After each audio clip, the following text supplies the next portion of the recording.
तो क्या हाल चाल, बढ़िया। आज हम लोग एक नई चीज़ की शुरुआत कर रहे हैं। हम क्या करेंगे, एक अलग से प्लेलिस्ट बनाएंगे हर चैप्टर का, उसमें उस चैप्टर से रिलेटेड सिर्फ क्वेश्चंस कराएंगे। पहले हम क्या कराते थे, मैथ में थ्योरी पार्ट कराते थे, उसके बाद उसके क्वेश्चन आंसर कराते थे। लेकिन इस प्लेलिस्ट में हम सिर्फ और सिर्फ लेवल कोई भी हो सकता है, लेकिन आपको प्लेलिस्ट अलग मिलेगी। जैसे अगर बहुपद के क्वेश्चन करा रहे हैं तो उसमें आपको सारे बहुपद के ही क्वेश्चन मिलेंगे।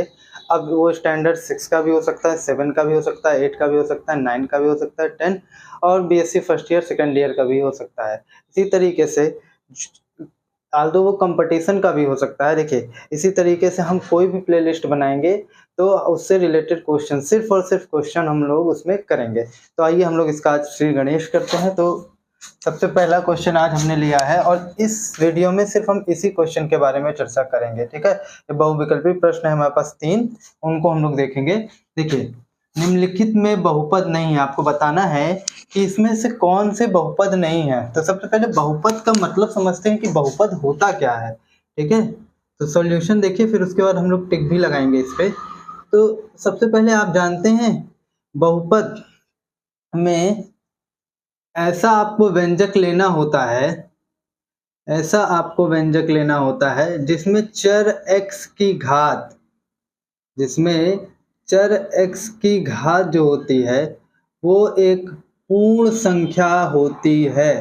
मतलब कि देखिए, ये आपके बहुपद का मानक रूप है जहां पर जो n है वो कोई पूर्ण संख्या है, ठीक है।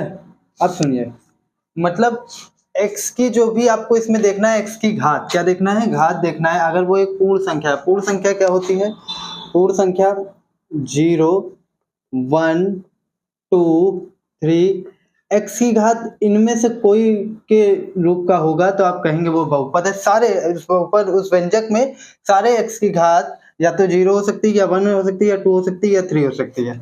अब सपोज करिए, जैसे मैं कह दूं a1/x, इसमें चर की घात तो 1 है, तो आप कहेंगे क्या एक बहुपद है? नहीं, ये एक बहुपद नहीं है। सबसे पहले बहुपद को हम मानक रूप में लाएंगे और बहुपद का मानक रूप ये होता है, ये आपके बहुपद का मानक रूप है।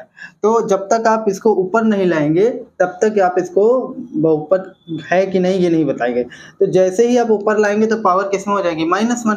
और -1 एक पूर्ण संख्या होती है नहीं, इसलिए ये बहुपद नहीं है, ठीक। आइए देखते हैं, इसमें चर की घात को ऑब्जर्व करिए। सबसे पहले इसमें चर की घात कितनी है, x² में चर की घात 2, यहाँ 1 और यहाँ पर कुछ नहीं होती, तो चर x की घात 0 माना जाता है। कैसे माना जाता है ये भी देख लीजिए। 6 × 1 लिख सकते हैं आप, 6 × x की पावर 0 कर सकते हैं, किसी की पावर 0 तो उसकी वैल्यू 1 होती है। तो यहाँ x की घात 0 मान सकते हैं आप, ठीक है। और नहीं मानना है तो छोड़ दीजिए, कोई दिक्कत वाली नहीं। तो ये बहुपद है, हमसे पूछा है बहुपद कौन नहीं है, तो ये बहुपद है। y की पावर 5 + 7 है, इसमें चर की घात देखिए, ये भी एक पूर्ण संख्या है, 5 एक पूर्ण संख्या है ना, और कुछ नहीं होता तो 1 मानते हैं, तो ये भी एक पूर्ण संख्या, तो ये भी बहुपद है। ये देखिए, इसमें तीसरे नंबर पर हम थोड़ा सा चर्चा करते हैं। तीसरा नंबर देखिए क्या है, √x + 5x। तो अब देखिए, इसमें इस चर की घात तो समझ में आ रही है कि ये पूर्ण संख्या है, लेकिन ये चर देखिए, तो इसको आप करने का मतलब होता है 1/2, रूट का मतलब 1/2 प्लस 5 में 5x की घात 1। अब क्या 1/2 एक पूर्ण संख्या है? तो आपका जवाब होगा कि 1/2 एक पूर्ण संख्या नहीं है, ये एक परिमेय संख्या है। जबकि बहुपद होने के लिए कंडीशन ये जरूरी है कि चर x की घात एक पूर्ण संख्या होनी चाहिए, ठीक है। तो इस तरीके से हम कह सकते हैं कि ये बहुपद नहीं है। तो कौन सा विकल्प आपका सही है? तीसरा नंबर आपका सही है। और ये हमारे क्वेश्चन के अकॉर्डिंग, क्योंकि ये पूछ रहे हैं बहुपद कौन नहीं है, इनमें से कौन बहुपद नहीं है, तो तीसरा नंबर क्वेश्चन आपका विकल्प या ऑप्शन सही है, ठीक है।